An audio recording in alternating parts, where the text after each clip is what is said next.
Hello everyone. If you enjoy my channel, please support me with one like, one subscribe, and one share. The day my small business almost failed. Have you ever worked so hard on something that you quietly hoped nobody would ask how it was going? I know that feeling.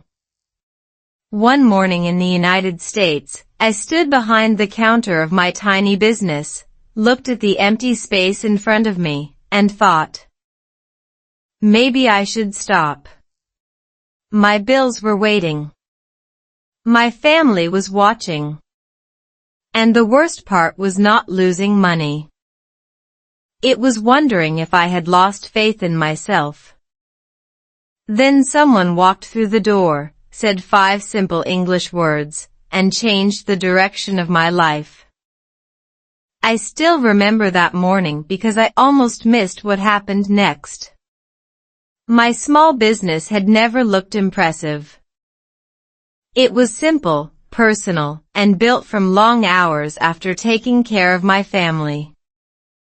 Some days, I smiled at customers while my mind was calculating expenses.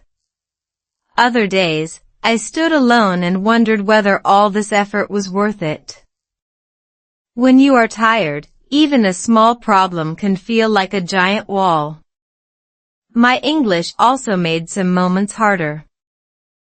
I knew what I wanted to say, but sometimes the words came slowly. So I began using simple sentences. How can I help you? Thank you for coming. Please come again. I did not try to sound perfect. I tried to communicate. That small change taught me something important about learning English. You do not need a perfect sentence to create a real connection. You need courage to speak the sentence you already know. The same idea slowly changed how I saw my business. I stopped measuring every day only by sales. I started noticing people. The customer who came back every Saturday. The neighbor who told a friend about me. The mother who brought her daughter and said, she wanted to meet you. These moments looked small, but together they began to feel like something bigger. A community was forming around my little business, and I did not even realize it. My husband noticed it before I did. One evening, after I complained that nobody cared about my work, he looked at me and said, you may be wrong. I laughed because I thought he was only trying to make me feel better. But the next morning, something happened that made me stop laughing. A familiar customer came in, placed something on my counter, and quietly said, this is for you. I looked down. It was not money. It was a handwritten note. And what it said made my heart race. For a few seconds, I could not understand why this person had written it. I read the first line twice, slowly, like an English student reading a difficult sentence. Then I understood. And suddenly, my empty morning did not feel empty anymore. When my family saw me struggle, the note stayed in my mind all day. It was only a small piece of paper, but somehow it felt heavier than a stack of bills. It reminded me that when you are struggling, you often become blind to the people who are quietly standing beside you. I went home that evening in the United States, put my keys on the kitchen table, and tried to act normal. My children were talking, my husband was preparing dinner, and everything looked ordinary. But inside, I was still thinking about one sentence from that note, please don't give up. I had heard those words before, but that night they sounded different. Maybe because I was actually close to giving up. I sat at the table with my family and finally admitted something I had been hiding. I said, I'm tired. Not business is difficult. Not sales are slow. Just, I'm tired. My husband stopped what he was doing and looked at me. My children became quiet for a moment. Then my youngest asked, "Mom, are you okay?" That simple question almost broke me. Sometimes adults spend so much time protecting their children from problems that they forget children can also understand feelings. I smiled and said, "I'm okay. I just need a little time." But my voice did not sound very convincing. My husband sat beside me and said something simple, "You don't have to solve everything tonight." I had been treating every problem like an emergency. A slow business day felt like failure. A difficult customer felt personal. A mistake in English felt embarrassing. One forgotten task at home felt like proof that I was not doing enough. My brain had turned ordinary problems into a courtroom where I was always the defendant. Psychology gives us a useful explanation for this. When we are under stress, our attention often becomes narrower. We focus more strongly on threats and problems, while positive information becomes harder to notice. In simple English, we can say, stress changes what we see. That sentence became one of my favorite practice sentences because it was easy to remember and, honestly, painfully true. I started repeating it while washing dishes. Stress changes what I see. Then my daughter walked into the kitchen and said, "Mom, I think your business is helping people." I turned around. "What do you mean?" She shrugged and said, "People come in sad, and they leave smiling." I laughed softly. I had been counting dollars while my daughter had been counting smiles. That night, my husband and I talked longer than we had in weeks. We talked about money, the children, our relationship, and my fear of failing. For the first time, I realized my business was not just my business anymore. It had become part of our family story. But the next morning, I discovered that my daughter had done something without telling me, and it would bring my little business its biggest surprise yet. One customer changed my bad day. The next morning, I opened my business expecting another quiet day. I had no idea that one customer would walk in and turn my worst week into the beginning of something completely different. When I unlocked the door, I noticed a small handwritten sign taped near the entrance. I recognized the handwriting immediately. It was my daughter's. The sign said, "Thank you for supporting my mom." I stared at it for a few seconds and laughed. Then I almost cried. I had never asked her to advertise my business, and honestly, I was not even sure whether advertise was the right English word for what she had done. But the message was simple, warm, and impossible to ignore. Later that morning, the same customer who had given me the note returned. She looked at the sign, smiled, and said, "Your daughter is sweet." I answered, "She is my little manager." We both laughed. Then something unexpected happened. She took out her phone and asked if she could take a picture of the sign. I said yes. She posted it online and wrote a few kind words about my business. I did not think much about it. I was used to small moments. But within a few hours, several people began mentioning the post. One person said, "I saw this from my neighbor." Another said, My friend recommended you. Suddenly, people I had never met were talking about my tiny business. This was not a movie scene where hundreds of customers magically appeared. It was much smaller and more realistic. One person told another person. One conversation created another conversation. One act of kindness became a small chain. That experience taught me a useful English phrase, word of mouth.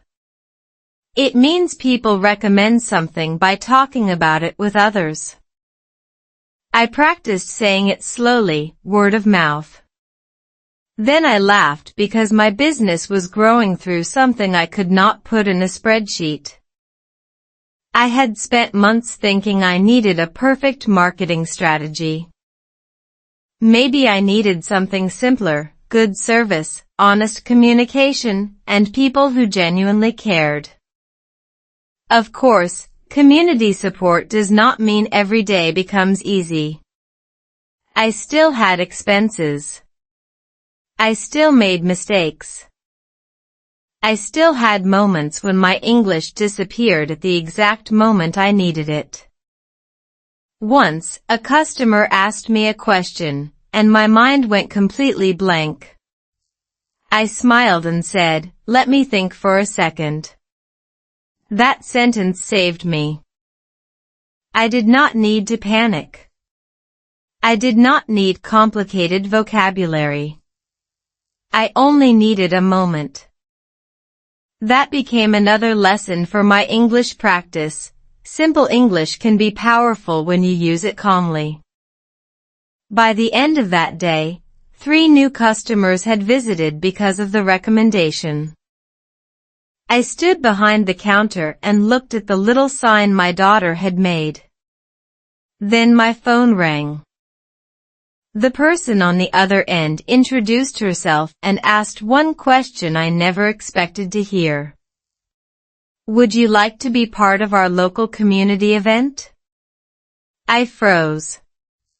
Because I knew that invitation could change everything. Why community matters in America. The invitation sounded simple, a local community event. But when I heard those words, my stomach tightened. I had always thought community support meant people buying something from my business. I was about to learn that it could mean something much bigger. A few days later, I arrived at the event in my little car, carrying a box of supplies and a nervous smile. People were setting up tables, greeting neighbors, laughing, and helping each other. Nobody looked like a perfect business expert. Some people were parents. Some were retired. Some worked full-time jobs. Some were simply there because they wanted to help.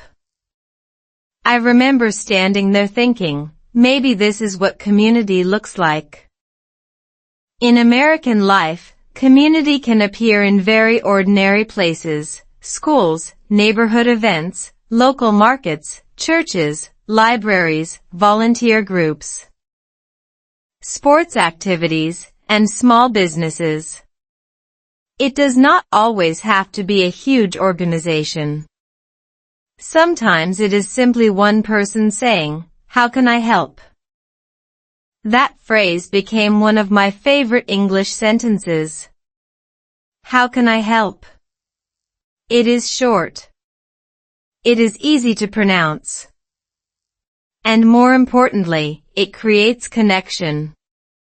I began using simple English whenever I felt nervous. Nice to meet you. Thank you for coming. I appreciate your support. How can I help? These sentences were not impressive. They did not make me sound like a professor. But they helped me speak. And speaking helped me become less afraid. There is also a psychological reason why small social connections can feel powerful. Positive social interaction can reduce feelings of isolation and help people feel supported. When we believe we are not facing everything alone, difficult situations can become easier to handle emotionally. I felt that difference at the event. Before arriving, I had been thinking, my business is my problem. After talking with people, I started thinking, this is something I can work on with others. That change in language changed my attitude. One local woman asked me about my family. I told her about my husband and children. She smiled and said, "Your family must be proud of you." I almost answered, "I hope so." Instead, I said, "I'm trying my best." She nodded and replied, "That's enough." Those 3 words stayed with me. That's enough. Maybe we do not need to be perfect every day. Maybe we just need to keep showing up. By the end of the event, several people had stopped by my table. They asked questions, shared ideas, and offered suggestions. One person even introduced me to another local business owner. I went home that evening feeling lighter than I had in months. But there was still one problem I had not solved. My business needed more customers, and community support alone could not pay every bill. Then, that same night, my husband came into the room holding his phone. He looked unusually serious and said, "You need to see this." I looked at the screen, and my heart started beating faster. My children gave me new courage. My husband handed me his phone, and for a moment I could not understand why he looked so serious. On the screen was a message from someone I had never met. She had seen photos from the community event and wanted to support my small business. But then I noticed something else. She had mentioned my children. She wrote that she loved seeing how my family supported me and asked whether my kids would be at the next local event. I looked at my husband and said, "How does she know about the children?"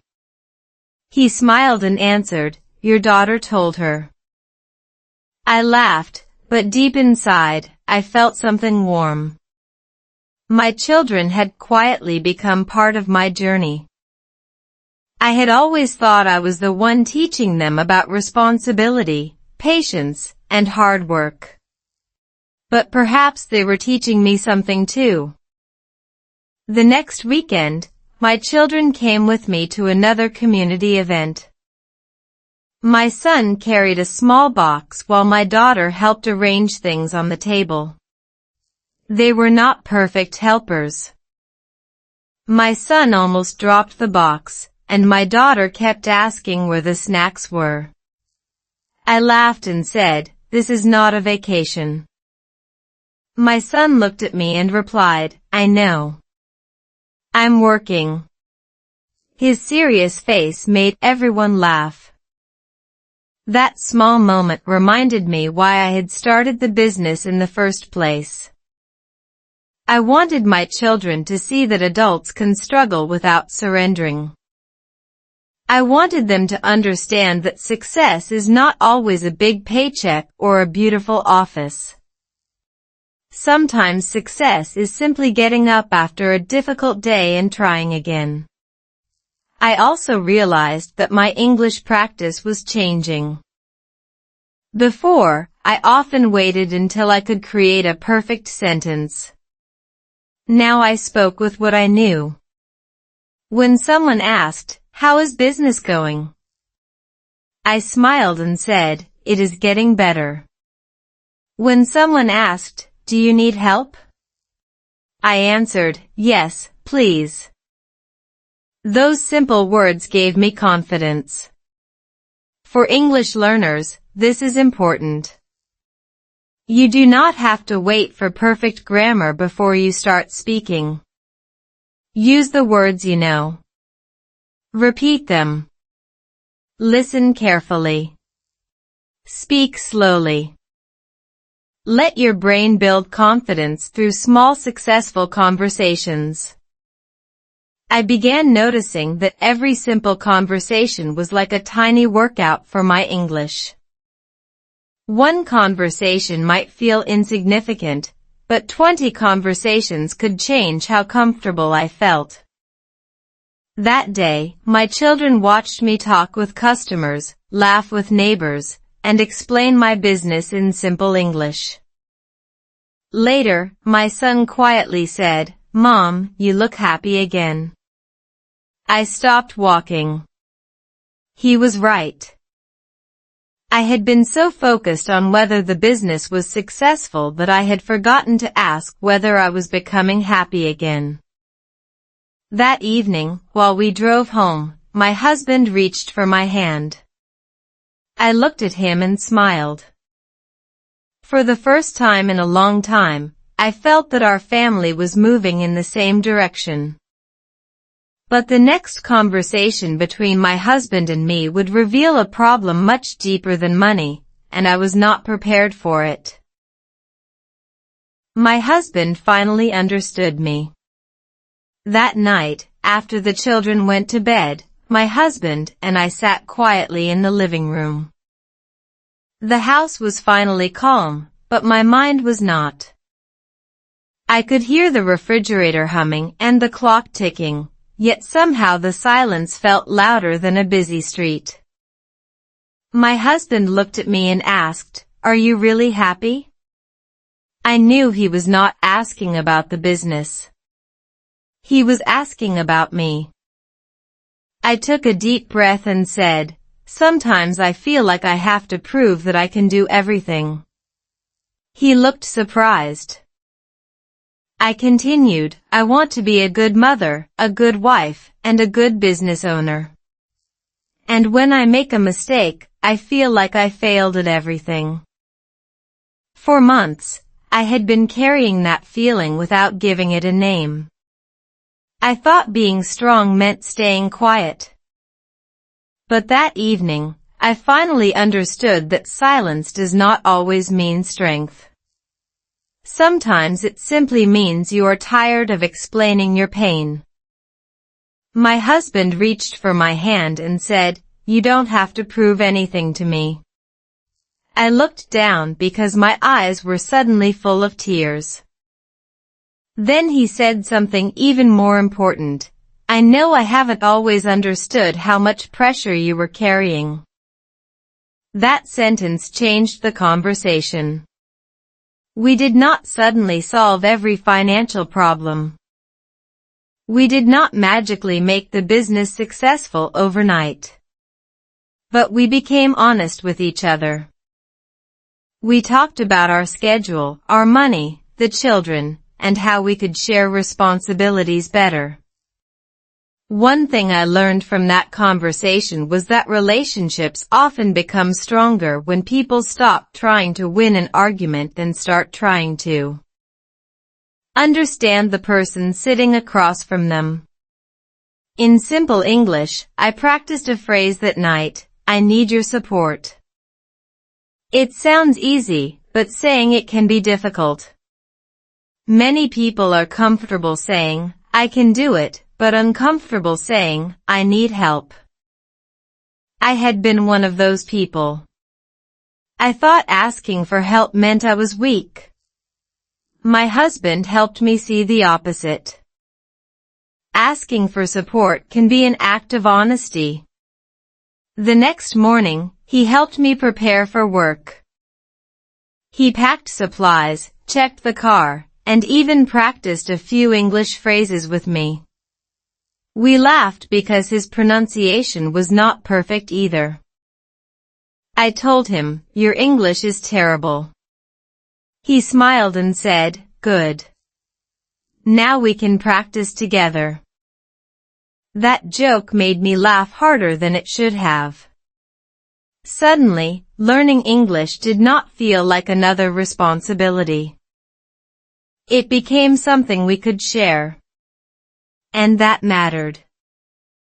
Because when learning becomes connected to real life, emotions, and people you love, it becomes easier to remember. I went to work that day feeling different. I was still nervous. The bills were still real.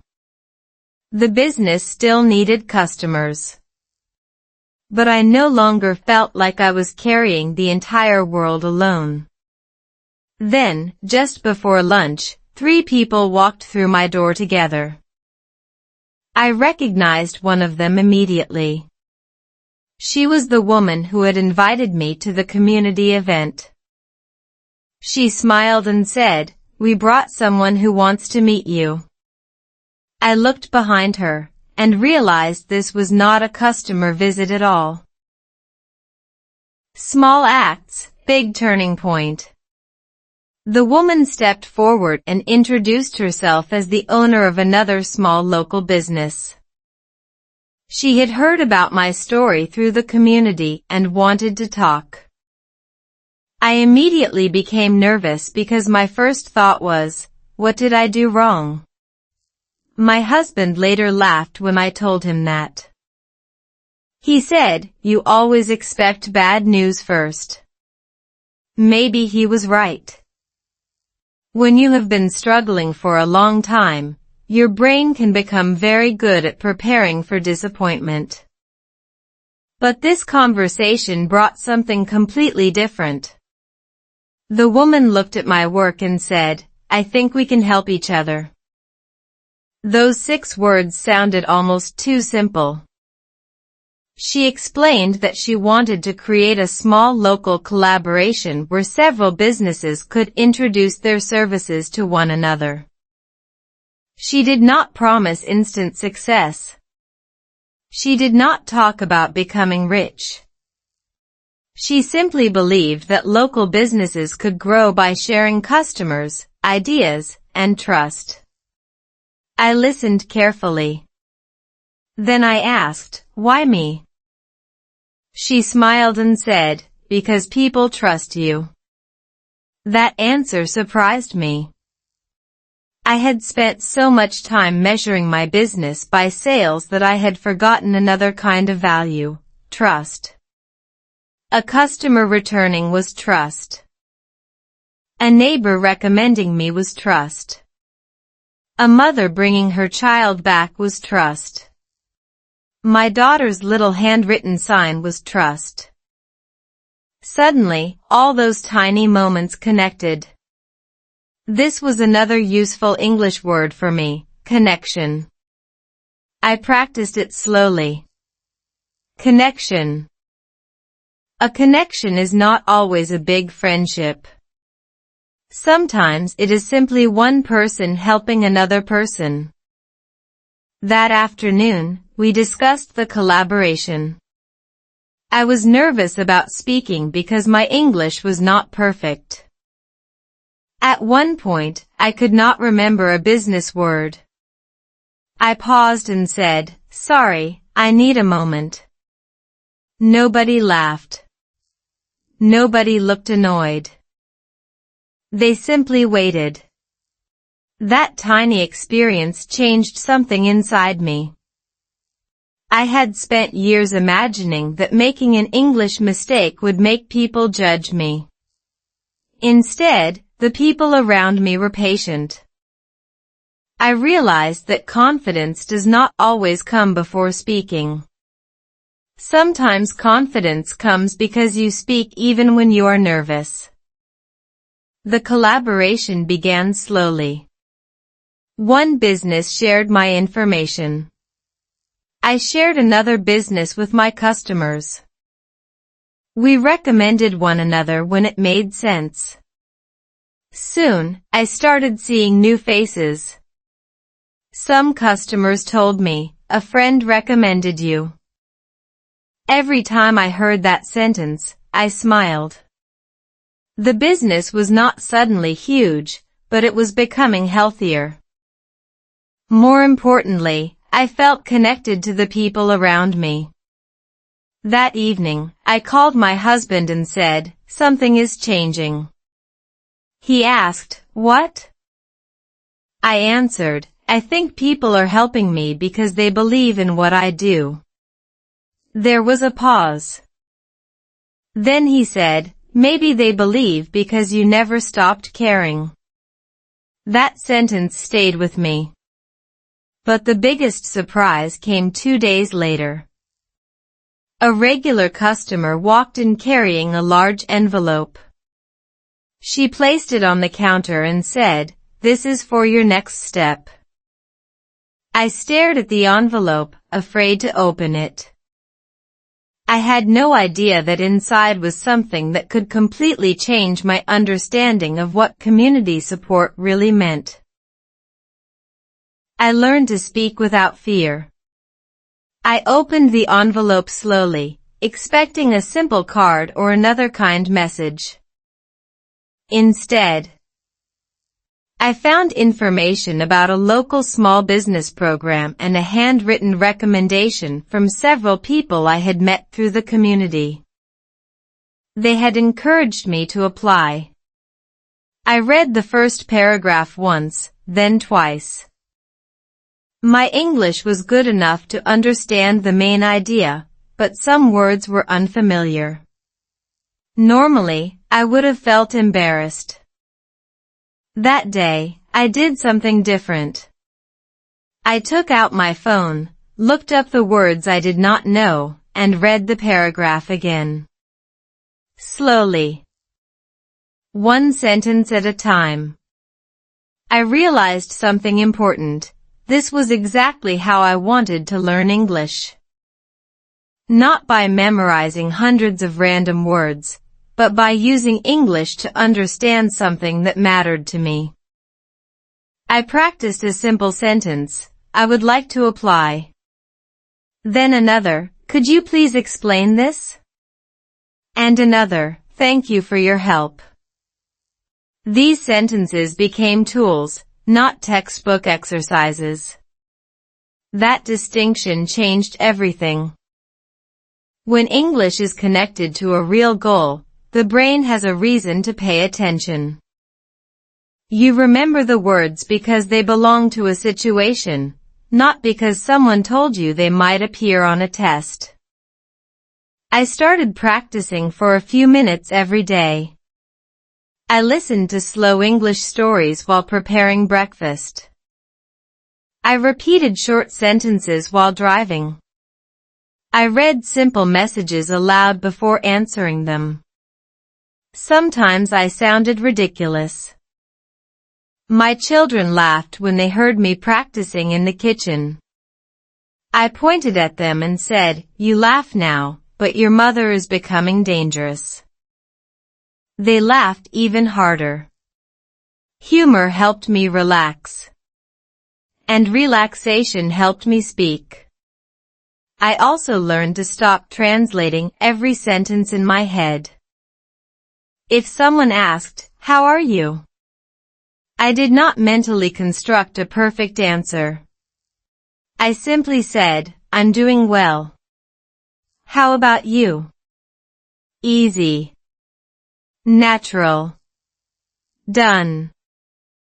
That was progress. The same principle helped me in business. I stopped trying to make every interaction perfect. I focused on listening. If I did not understand, I asked, "Could you say that again, please?" That sentence became my safety net. I discovered that confident speakers are not people who understand everything. They are people who know what to do when they do not understand something. The program application took time, and I made mistakes. I corrected them.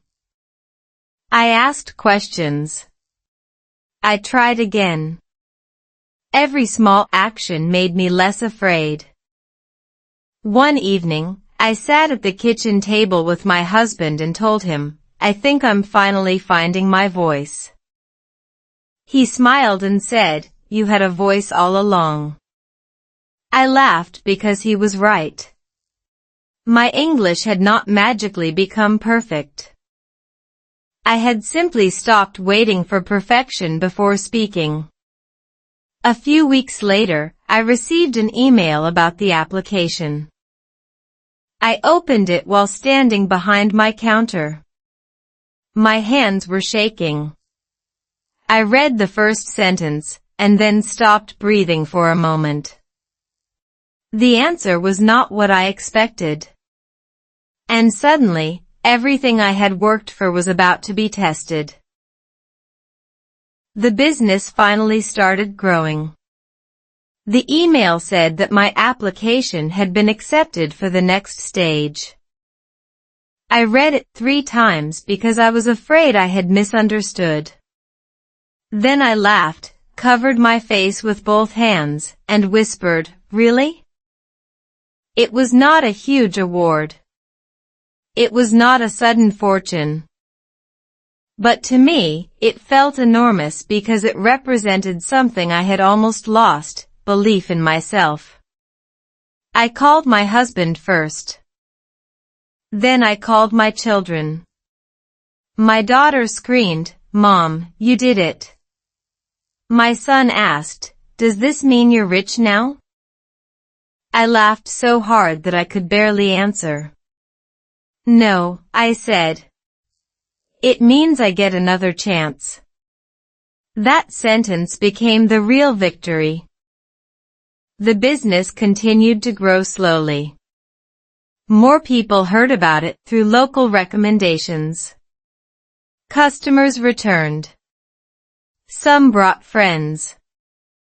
I began receiving messages from people who had never met me but wanted to support what I was building. One message said, "Keep going. Small businesses matter." I saved that message. Not because it promised success, but because it reminded me why I started. I also noticed something interesting about my marriage. During the hardest months, my husband and I had sometimes talked only about problems. Bills. Schedules. Children. Work. But now we had something positive to talk about together. We celebrated small wins. 5 new customers became a reason to smile. A good conversation became a reason to celebrate. A difficult day became a chance to practice patience. Our relationship became less about surviving problems and more about building something together. That did not mean life became perfect. We still disagreed. Sometimes we were tired. Sometimes the children tested our patience like professional athletes. But there was more laughter in our home. And laughter made difficult days feel lighter. My English also improved because I was using it constantly. I learned phrases naturally through real conversations. "Thank you for your support. I really appreciate it. Let me check that for you. Could you give me a moment? I'll get back to you." These were not complicated sentences, but they were useful. For anyone practicing English listening, reading, and speaking, this is something I want you to remember. Simple English is not weak English. A short sentence spoken clearly can communicate more than a complicated sentence spoken with fear. I began reading my own business messages aloud. I listened to slow English stories while doing everyday tasks. I repeated sentences until they felt natural. Little by little, English became part of my life instead of another mountain I had to climb. One evening, after closing the business, I stood outside and looked at the street. I remembered that first morning when I had wanted to quit. The empty counter. The unpaid bills. The fear. It felt like another lifetime. Then my husband walked outside and stood beside me. He looked at the lights around us and said, "Look how far you've come." I smiled. But before I could answer, my phone buzzed. It was a message from the community organizer. She wanted to meet me the next morning. Her message contained one sentence that made me wonder whether this journey was about to become something much bigger. Community lifted me back up. The next morning, I arrived at the community center earlier than usual. I expected another conversation about my small business, but when I walked inside, I saw familiar faces everywhere. Customers, neighbors, other small business owners, and even people I had only met once were there. I looked at the organizer and asked, "What is happening?" She smiled and said, "We wanted you to see something." On the wall was a small collection of photographs from my journey. There was my little business counter. There was my daughter's handwritten sign. There was a picture from the community event. And there was a photo of my family standing beside me. I stood silently, trying to understand why these simple pictures made me emotional. Then the organizer said, "Your business did not grow because one person saved it. It grew because many people chose to support it." That sentence stayed with me. I had spent so much time thinking about success as something one person achieved alone. But my story had taught me something different. Sometimes success is built from dozens of small acts that nobody notices. A customer returns. A neighbor recommends you. A child writes a sign. A husband listens. A friend shares your name. Someone says, "How can I help?" None of these moments looks powerful by itself. Together, they can lift someone who is close to falling. I looked around the room and felt grateful. Then I thought about the person I had been on that difficult morning. She had stood behind an empty counter and believed she was failing. She thought the problem was her business. But the deeper problem was that she had forgotten her own value. The community did not magically give me confidence. It gave me opportunities to discover confidence again. That distinction matters. Support can open a door, but you still have to walk through it. I also realized that learning English had followed the same pattern. I did not become confident because I suddenly knew every word. I became confident because I kept speaking. I listened. I repeated. I made mistakes. I asked people to repeat themselves. I tried again. If you are learning English right now and feel stuck, please remember my favorite sentence. You do not need perfect English to make a real connection. Start with one sentence. Listen to one short story. Read one paragraph aloud. Repeat one useful phrase. Small actions become habits, and habits can change how you see yourself. Today, my small business is still not perfect. My family is still learning. I am still learning English. We still have difficult days. But now, when a difficult day arrives, I do not immediately think, I should quit. I think, what can I learn from this? That question changed my life. I once believed community meant people helping me when I was weak. Now I understand it differently. Community means people reminding you of your strength until you can see it for yourself.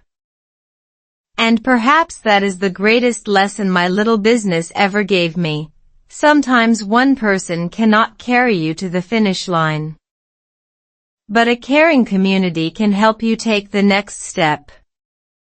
If you are tired today, take that next step slowly. Your story may not be finished yet. Someone you have not met may be waiting to say, "I believe in you." And when that moment comes, I hope you remember that even the smallest beginning can grow when it is surrounded by courage, love, family, and community. Maybe the biggest lesson from my small business was never about money. It was about people. There was a time when I stood behind an empty counter and believed I had failed. I thought I needed more customers, more confidence, better English, and somehow a stronger version of myself. But slowly, I learned something I will never forget. Sometimes you don't need to become stronger alone. Sometimes you simply need to let good people stand beside you. My English learning journey, my small business story, my family, my marriage, and my life in America all taught me the same lesson. One small step can become a turning point. One simple English sentence can start a conversation. One customer can become a friend. One kind word can give someone another day of courage. So if you're learning English listening, English reading, or English speaking and you feel stuck, don't wait until your English is perfect. Start with one sentence. Listen slowly. Read it aloud. Repeat it. Make mistakes. Try again. Your English does not have to be perfect to connect with another human being. And if you're struggling with something in your own life right now, remember this: a difficult chapter is not the same thing as a finished story. I almost quit my business. I almost gave up on myself. But then my community reminded me that I was not alone. And now I want to ask you something. What would you do if the people around you suddenly believed in you when you no longer believed in yourself? Think about that question before you leave. If you enjoyed this Learn English Through Stories video, please like, subscribe, and turn on notifications so you don't miss the next slow English story about American life, family, love, marriage, culture, and real-life lessons. And stay with this channel, because the next story may begin with something very small, but end with something you never expected. Sometimes the person who saves your story is not a stranger. Sometimes, it is the community quietly standing beside you. Thank you for listening, learning, and growing with me. See you in the next story.